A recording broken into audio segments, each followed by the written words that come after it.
Hi, welcome back, and hope you are gonna enjoy this. Okay, so today I want to share a video. It's a little bit different from my other video because this video is talking about just an experience I had, something that I learned. Today's video is gonna be more of an advice, and it's gonna be just me talking. So hopefully you guys listen in on this.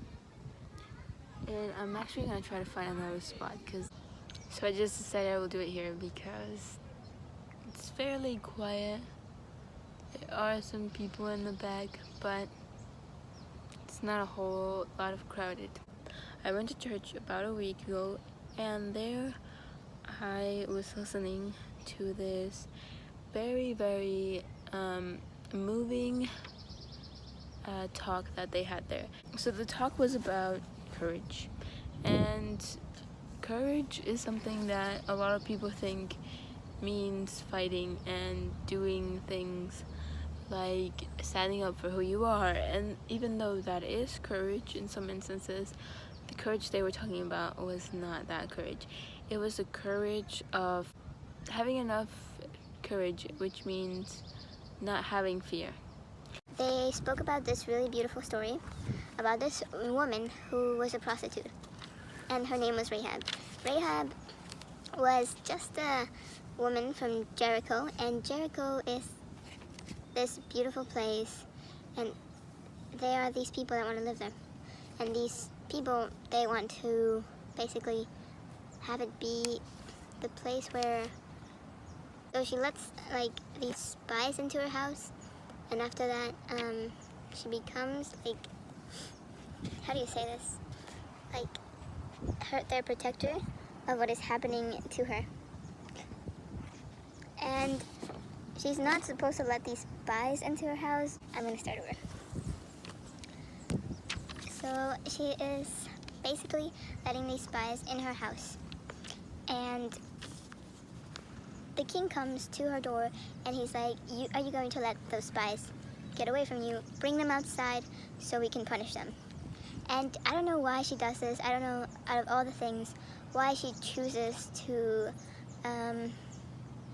stop fighting or like let them come into her house, but she does. And once she does this, I think in my opinion, she chooses to let them here into her house basically for two reasons. One, she has this feeling that she needs to surrender to them because they are going to be the new power, and it's easier to assimilate to them than it is to fight them. Or not easier, but it's more convenient, and she knows that she will never be able to fight them. So she's giving up her language, her people, everything she has. I think even the way she lives is given up, because now she cannot keep on living the same way that she used to, so she's probably gonna have to give that up as well. The beautiful part about this story is that she had the courage to surrender, and surrendering may feel like it's the last straw, like that is the opposite of courage. But in this instant, courage was not having any fear of what was going to come. She wasn't fearful. She wasn't going to let her fear make her not surrender. So she surrendered, and she ended up saving her family. And I think that's so true in today's world. Like, we think courage, we must fight for everything. We must be the best and have goals and like all these things. And these things are wonderful, they're great. I'm not saying don't have goals, because goals are amazing. If you have goals, kudos to you. And some of you might be thinking that's weak to give up on some of you might be thinking that's weak to give up on who you are for somebody else. That is not courage, but I think it is, because she just basically wanted to have like her life sorted. She didn't want any trouble with anybody, and I'm sorry about that. She didn't want any trouble with anybody, but that's not what she did. She did it because in her heart this is what felt right.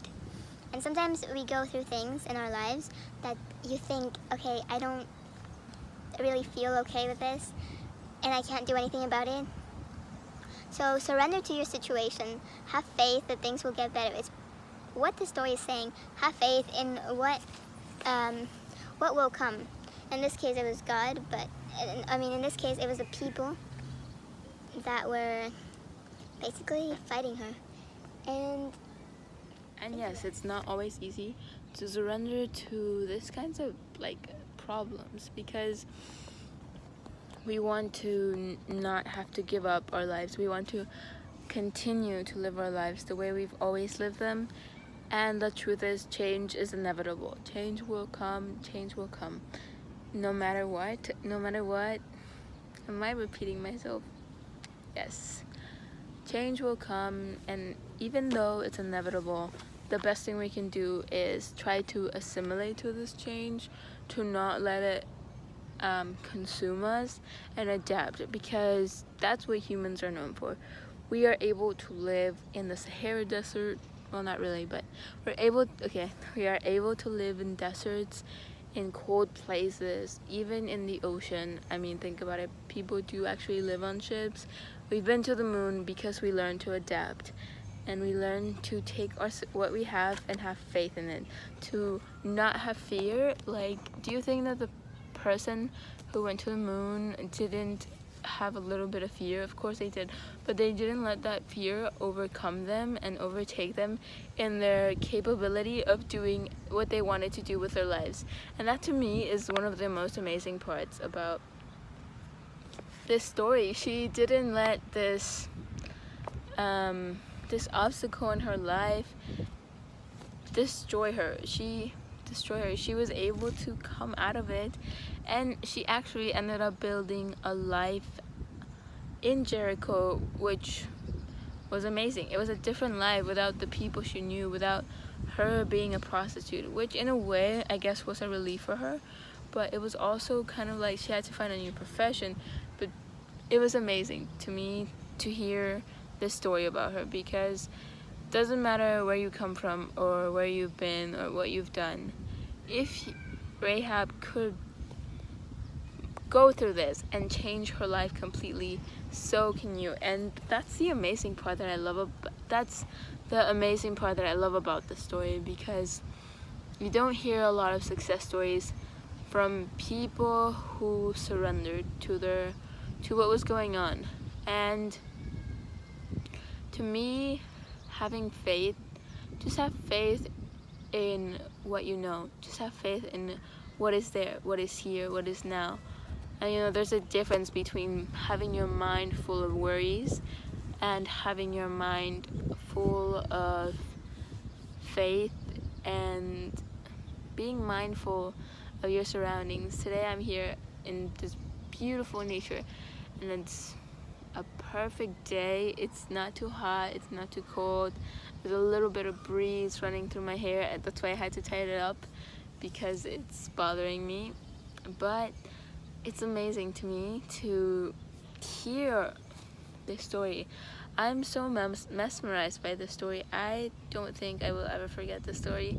It's probably, I don't want to say my favorite one, but right now it's one of my favorite ones to hear and to think about, wow, this woman was able to go through all of that, and yet she still made it through everything she did. And that's incredible.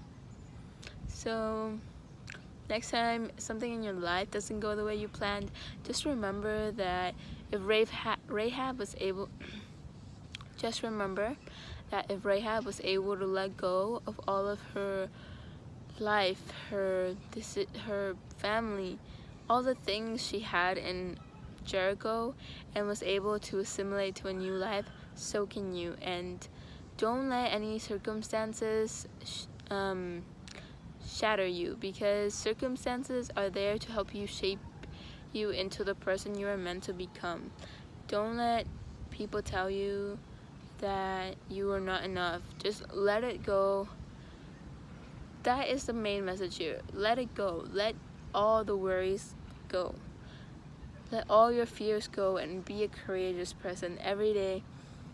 Try to just do what feels right, and that's a wonderful thing to do, to spread love and to spread things that are going to manifest you into the path you want to go. But also don't force your path.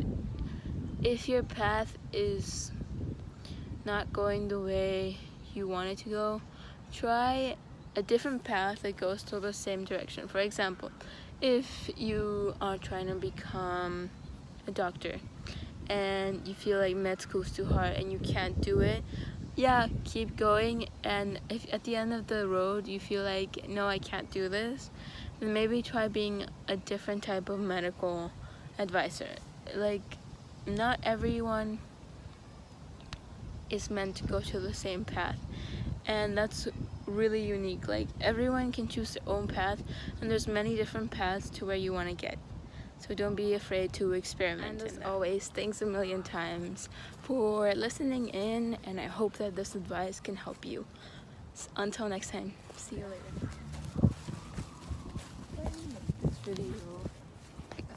This video